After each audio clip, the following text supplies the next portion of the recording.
What's up, gamers and geeks? Matt with That's Fair Podcasting. I want to ask you guys a question, kind of take you down a little bit of a nostalgic trail here, and ask those of you who do remember, do you remember the Ninjamania of the 80s? I certainly do. From Golden Globus's badass movies that were coming out, to specific toys that had ninjas in their toy line, to comic books, to just about everything, the Craze created such a massive cultural phenomenon in the 80s, and it lasted fairly short but never really went away. But to those Gen X, even boomers, and some onset late millennials, who here remembers the ninja craze of the 80s known as Ninjamania?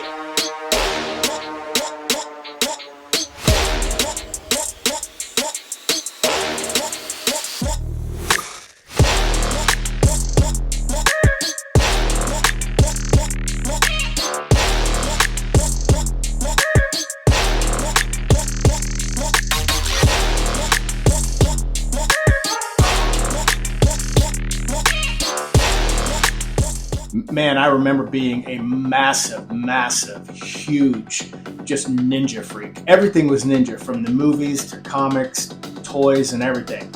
But again, if you are new here, please feel free to subscribe to That's Fair Podcasting. Like the video to send us out into that algorithm if you don't mind. And if you just want to watch the video and that's enough for you, I sincerely appreciate that. It means the world to me. But guys, I want to talk about the Ninjamania craze of the 1980s. And we'll start with basically Menahem Golan and Yoram Globus, who created what was called Canon Productions, a filming company or filming production company that was pretty much responsible for launching the movie ninja craze.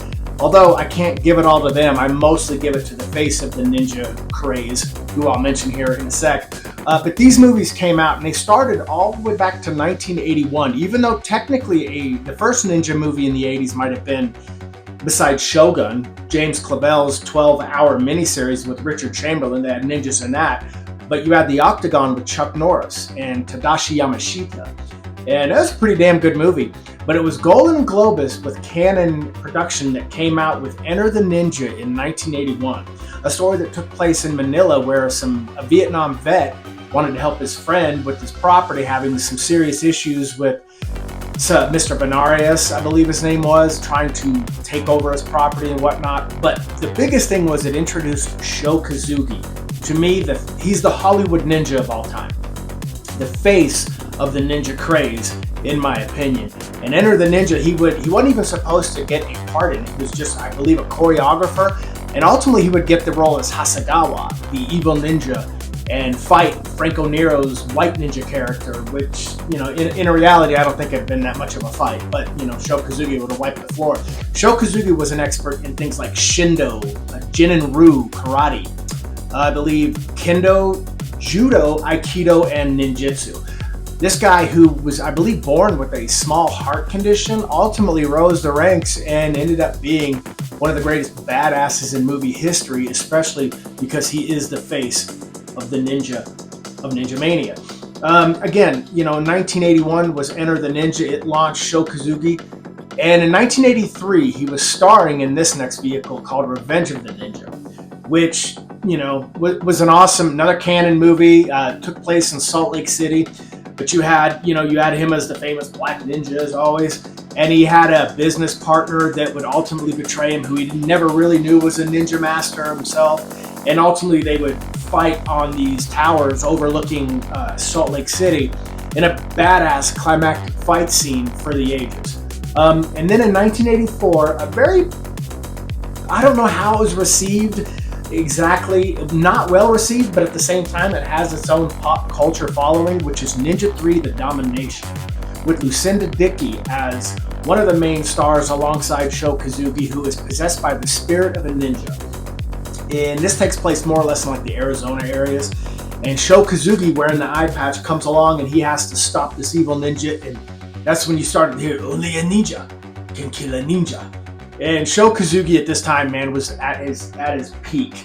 And he was literally like who I idolized.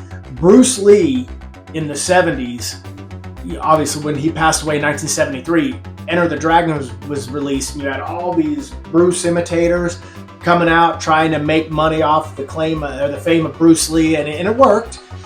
Most of them remarkably cheesy as shit, but Bruce Lee started this martial arts phenomenon, and I think Sho Kosugi kind of dominated in the 80s, and ultimately your Van Dams and Seagals and Speedmans come along. But anyway, you had, Canon was really making a global killing off Sho Kosugi.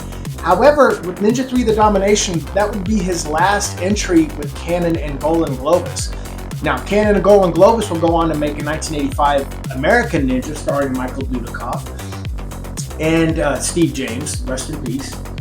And you had a pretty awesome, and it had Tadashi Yamashita in that one as well, the main Black Star ninja, who was also in The Octagon with Chuck Norris. And you had a pretty damn good movie. And then I believe it was 1986 or 87, American Ninja 2, The Confrontation. And that was released with not nearly the main headline that American Ninja originally brought in 1985. But it was, I just remember that was the ultimate height of the ninja craze. But in 1985, Sho Kosugi would go on and do his own ninja movies. You had Pray for Death and 9 Deaths of the Ninja in 1985. Then in 1987, Rage of Honor. And then he would star alongside Rutger Hauer in 1989's Blind Fury. But at this point in time, in the mid-'80s, the ninja craze took off. Everything to me was ninjas. I absolutely, I wanted to be a ninja so bad. I mean, this was, like I said, it was a cultural phenomenon. It was global easily. But, and even by then, Sho Kosugi had starred in his own television series called The Master with Lee Van Cleef. And anyway, it was just, at this point in time, so many of my friends and I, we were all into this ninja craze. But it didn't just, stop in the movies. I was heavy at that time into playing G.I. Joe. And Snake Eyes and Storm Shadows were the frontmen for the ninja in G.I. Joe. And I remember Snake Eyes being my ultimate favorite, character in G.I. Joe. Obviously the ninja with his wolf Timber.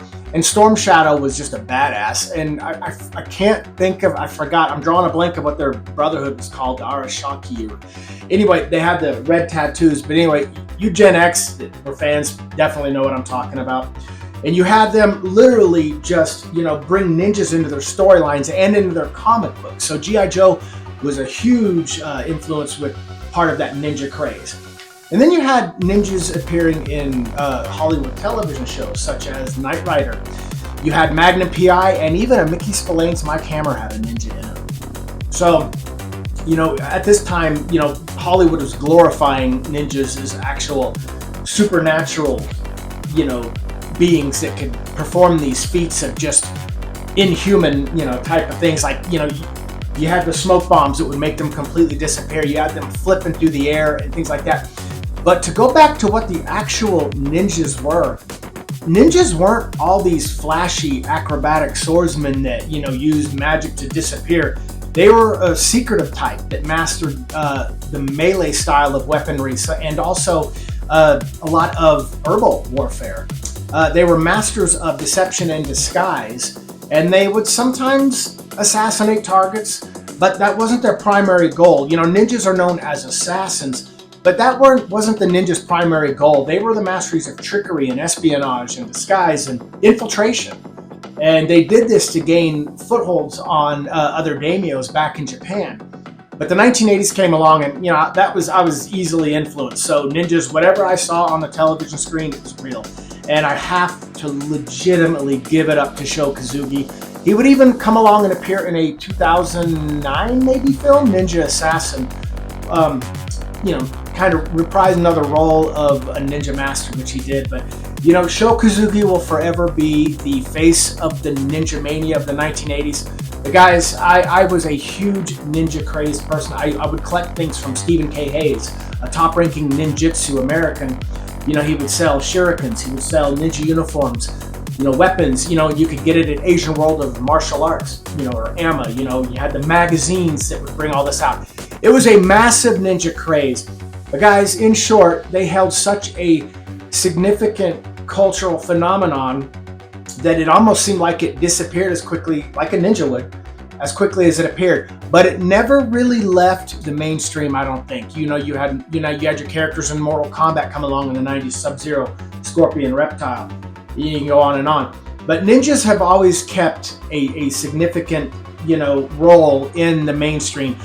Teenage Mutant Ninja Turtles, and then ultimately Ninja Gaiden video games, and up to the latest Assassin's Creed Shadows, which is kind of dog piss. But this kind of, the ninja would be a lasting icon upon movies and video games. And guys, that's really all I had. I just wanted to share that I was one that was just front row and center, a massive ninja nerd. And I still am to this day, I can't lie. But anyway, guys, thank you so much for joining me here on this video. This was just more of a retro, nostalgic ninja trip, back to the Ninjamania of the 1980s. And if you watch this video, it really means the world to me. Again, please subscribe to That's Fair Podcast if you haven't already, and perhaps like the video to help us, get more views and click us out into that algorithm. But if you don't do any of those and you just watch the video, that's enough for me. But to you gamers and geeks out there, as I always have to say, all love to you, and I'm outro.